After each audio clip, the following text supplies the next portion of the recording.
In selling, the major obstacle is often objections that customers give you that stop them from buying and stop you from selling. So let me show you 9 different objections that you will get on a regular basis, and you must learn how to recognize these objections and to deal with them effectively. The first type of objection you will get is an unspoken objection. The customer has concerns with your offering but doesn't tell you anything.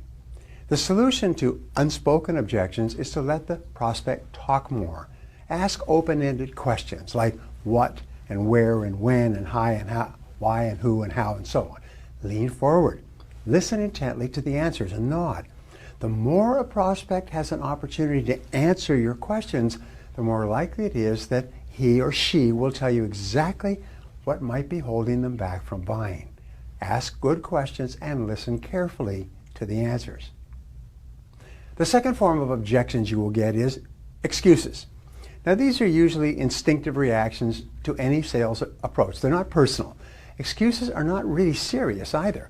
The best salespeople, when they get an excuse, they just nod and smile and agree, and then they ask a question to take control of the conversation. The very best way to handle any initial sales resistance, including excuses and impulse responses, is with these wonderful words. Person says, I can't afford it, I'm not in the market, we don't need it right now, we don't want it, and so on. You say, that's all right. Most people in your situation felt the same way when I first called on them, but now they have become our best customers and they recommend us to their friends and family. This immediately stops people and causes them to say, oh really? Well, what is it that you have then? And their objections just fall away like scaffolding falling down outside a building. The next type of objections are called malicious objections. Because you call on many different people, you'll occasionally call on individuals who are unhappy or angry about their current situations. Since they cannot shout at their bosses or their spouses, they take it out on the friendly salesperson. They take it out on you. Now these people tend to be negative in their demeanor and behavior. The way to deal with malicious objections is to realize that you are not the target. Your job as a professional is to remain calm, confident, positive, and polite throughout, and then just ask more questions about what the customer is doing and what their plans are for the future. You take control by asking questions. The fourth most common type of objection is a request for information. This is the best type of objection for you to hear because you know how to answer this as well or better than any other part of your presentation. Whenever a prospect asks for information about the results or benefits of your product or service, you're moving into an excellent field position to make a sale. Another type of objection is the show-off objection. Sometimes prospects try to show you how much they already know about your products and services. They make sophisticated observations or they ask you complex questions about your product or service or industry. When this happens, respond by taking the low road. Show how impressed you are by how much the prospect already knows. Boy, you know a lot about this. I didn't realize that. Wow. In other words, flattery is a wonderful way to build a good quality relationship. Remember, when you make a prospect feel important by listening to him or her with rapt attention, the prospect is much more likely to warm up and buy from you in the end. The sixth most common type of objection is a subjective or personal objections. Now these objections are aimed at you as a person. Whenever a prospect becomes critical of you, it could be a sign that you are talking too much about yourself.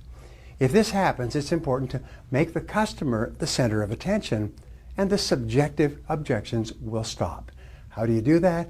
You start asking questions about the customer and listening closely to the answers.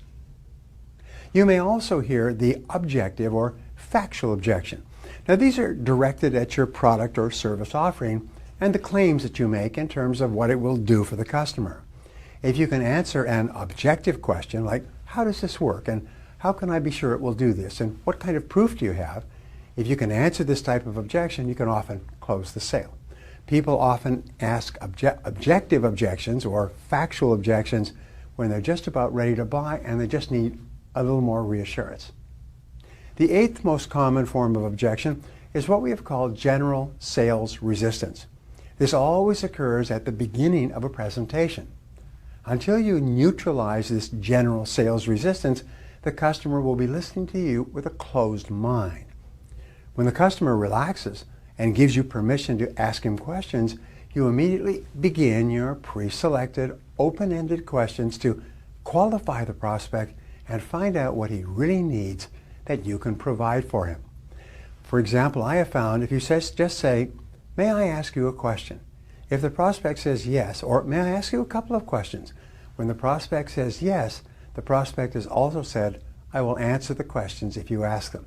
This is a wonderful way to break the ice and lower resistance. The final, the ninth, most common objection is called the last-ditch objection. Now, you've made your presentation, and the prospect clearly sees how she would be better off with your product or service. She knows and understands what you're selling and how much you're asking. She's on the verge of making a buying decision, but she still hesitates. In this case, you listen with respect to their final objections and then assure the prospect that yours is an excellent product or service at a good price and that everyone who is using it today is very happy with their decision. You have then overcome the last-ditch objection and you can go on to close the sale.